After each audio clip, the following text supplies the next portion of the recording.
Here's to good friends, the ones we hold dear, the ones who will tell us what we need to hear, the ones who love us, right or wrong, and to all those good friends who give you this song.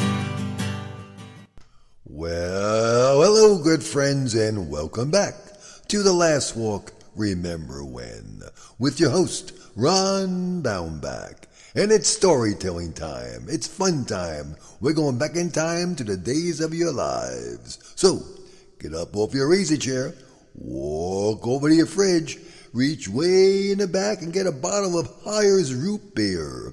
Get out some ice cubes from the ice cube tray in the freezer. Put those cubes in a tall glass. Pour in the root beer. Watch it sizzle and fizzle and tickle your nose. And reach up into the cupboard. Way in the back, get a box of Good and Plenty. Sit back in your easy chair. Turn on your lava lamp. Close your eyes. Get ready. The Last Walk is back. Life is too short. We get only one turn.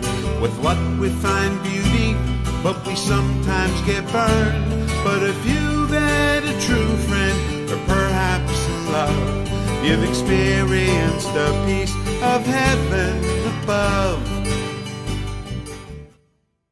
Well, friends, today we're talking about signs. I don't mean the stop sign, the yield sign, the railroad sign. I mean signs of your life.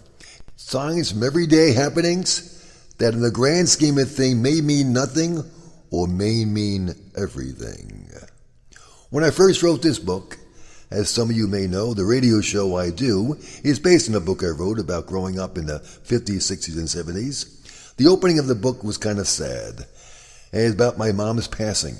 In fact, some of my nephews and nieces have yet to read the full book because they can't get past the first few pages. But trust me, after you get past the first few pages, it's a lot of fun.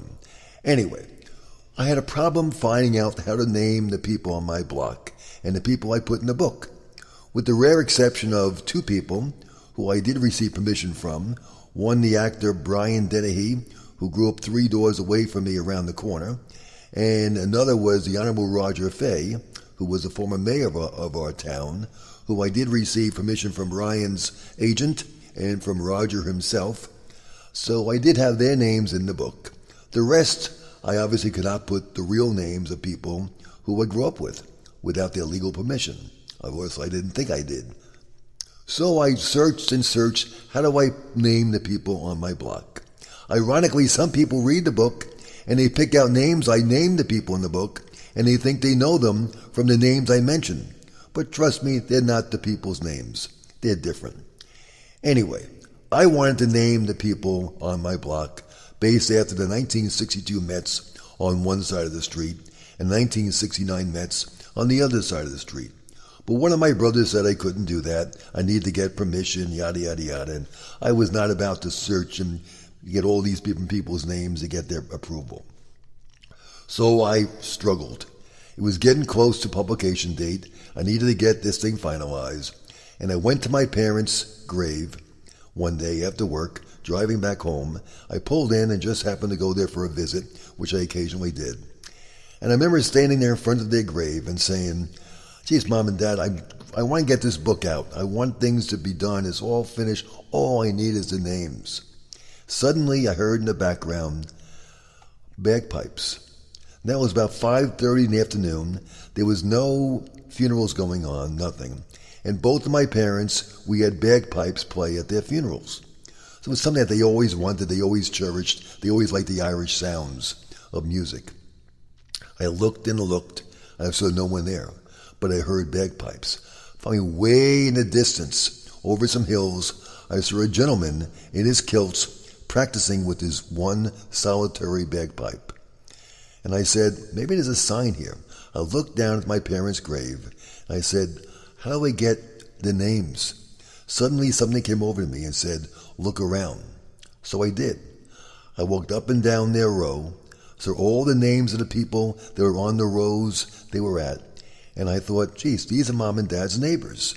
These are the people they're with now, in many ways, in the hereafter. So I wrote down the names of the people, and I proceeded to then try to match the Irish to Irish and the German to German, etc., all different names. And that, my friends, is where the names in the book came from. So that's the first sign I had from this book. What's a sign you've had in the past, in your lives? A sign that makes you think, geez, what was the meaning of that? We all have those. So today's show is about signs.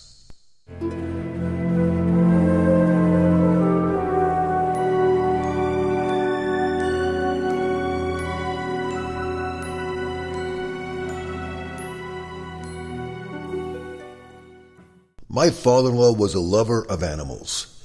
In fact, one he loved probably the most besides his dogs was Midge, his pet squirrel. Midge could do no wrong. Midge would sit on his lap. In fact, Pop would put a peanut in his mouth, and Midge would jump up on his lap, crawl up his chest, and each would eat the peanut out of his mouth. It sounds crazy, but he did it. This squirrel and him were inseparable. They were really good until the timely and passing away of Midge one day. We couldn't find him anymore. A few years later, my father-in-law passed away, and I decided I would try to visit the cemetery when I was in the area, St. John's in Queens, New York. And I didn't quite know where he was buried. I knew the general area, but I couldn't remember exactly where it was. So I figured I would find it easily. Lo and behold, it's not easy to find. I'll let you know a section, lot, and almost like a section block, a lot number. So I go there, and I'm searching for it. All of a sudden, a squirrel comes over. And the squirrel looks at me. I look at the squirrel, and I said, is there something going on here? So the squirrel kept walking straight ahead. I walked straight ahead. The squirrel turned a few rows. I turned a few rows. Turned left. I turned left. And the squirrel stopped. And I turned right in front of my father-in-law's grave. I turned around, and the squirrel was gone. I can never explain it, but in my mind, Dad sent the squirrel to help me find his grave. What stories do you have of signs you have from people who may have passed away, and you suddenly had a connection, something that made you think about, geez, there's Uncle Charlie or Mom and Dad looking out for me from the hereafter. Oh, I've been so lucky and I've been so blessed. In spite of my failings, I've found success. For I've known love and I've known good times, and I have known friendship and written some rhymes. My dad loved saving pennies. He would go out of his way to get pennies. My whole family knew it, that whenever you saw a penny, Dad would pick it up. It was an incredible thing that Dad loved to pick up pennies and find pennies. So whenever we see pennies now that he's been gone over 20 years, we always think of Dad. Whenever any of his siblings or grandkids see a penny in the ground, right away the part goes back to Pa, Grandpa, and Dad, and what he did years ago. My daughter recently bought a home. She had a strange connection through this home purchase of two of her grandparents, one from my side, one from my wife's side. We go in the house the first day, I guess they were in there, and we're going through the home. We notice on the windowsills pennies on almost every windowsill. Don't know why the person before them did that, but we found pennies all over the house. So the immediate reaction was, geez, there's Pa looking out for you. He's sending his pennies from heaven. About a week or so later, her and her fiancé go out and get paint from a store about 10 miles away through a connection they had. They bring the paint home, all these boxes and boxes of paint. They bring it home. Now they live nowhere near my in-laws, who have since been long gone. And they reach in the bottom of the box, and there in the bottom of the box was a handwritten receipt for paint, but not for the paint they bought. It was their paint, but the receipt was not for their paint. But on the receipt was an address, 4858 Main Street South. Now what's odd about that? Her grandparents lived at 4859 Main Street South, in the same town the receipt was written to. Many years later, someone's looking out for them from way up high.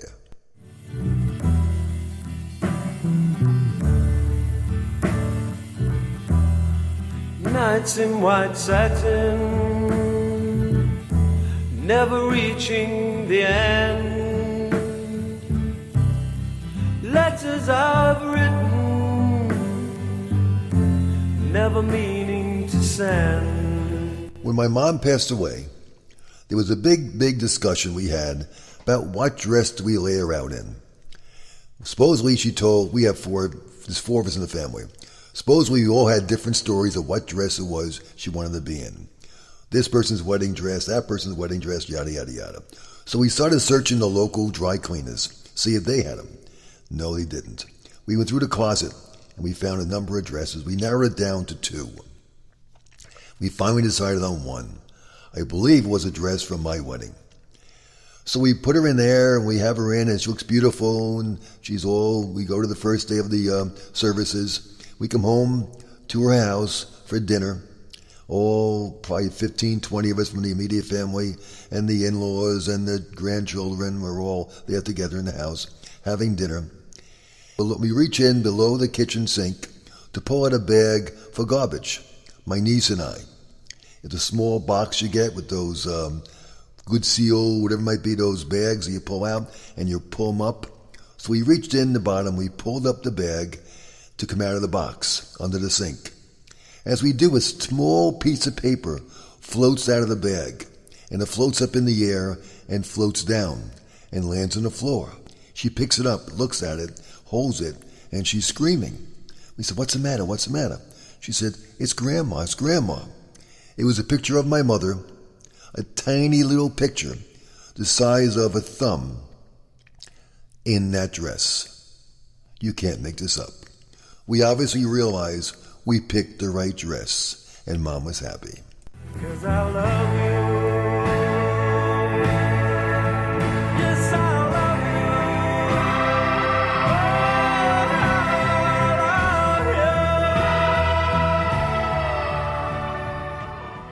Now, my job back then was to pay Mom's bills, so I helped her with all her finances, etc.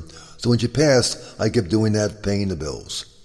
The final bill I got was on a credit card, and it kind of befuddled me when I opened the mail up and saw what it said. The final bill, the last bill we had that we had to pay, simply said Paradise. And we looked at this, my wife and I said, this is really freaky. We researched it, found out that the last place she went to, where she used a credit card, was a local Asian restaurant called Paradise. How ironic it was that the final bill we got was for where she is now, in Paradise. Now, at Mom's final resting place, we were all there gathered for her burial. The family and friends, all there, a number of people were there. One of my sons wore tan slacks. Now, Mom's favorite color was always green, Irish. She loved the color green. Suddenly, there was a little bit of a mumbling going on in the crowd as people looked at my son. They said, "Look at his pants. They were green." His tan pants were suddenly changed to green. He felt very, very awkward and strange. Looked kind of, what's going on here? Everyone looked and said, this is bizarre. His pants are green. But as we went back to the cars to drive off for the final time, his pants became tan again. No one knew what happened. No one knew why. Maybe it was a sunset, but all of us wondered why. But we all knew the answer. Mom got her green.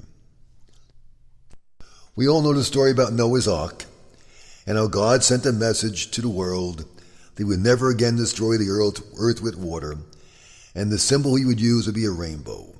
So many times over our life we see rainbows. A very good friend of mine has a sister who took care of her mother until she passed. But she was not there the last day. It was one day she decided to take off and go shopping while someone else watched her mother. Well, sadly, that's the time her mother passed. As they're coming back over the bridge after the burial and services, this concerned the sister all these days during the services that she missed the last day. She wanted to be there when Mom passed away, but she couldn't be there. As they're coming back, they look up in the sky, and what does she see? Her mother's favorite symbol,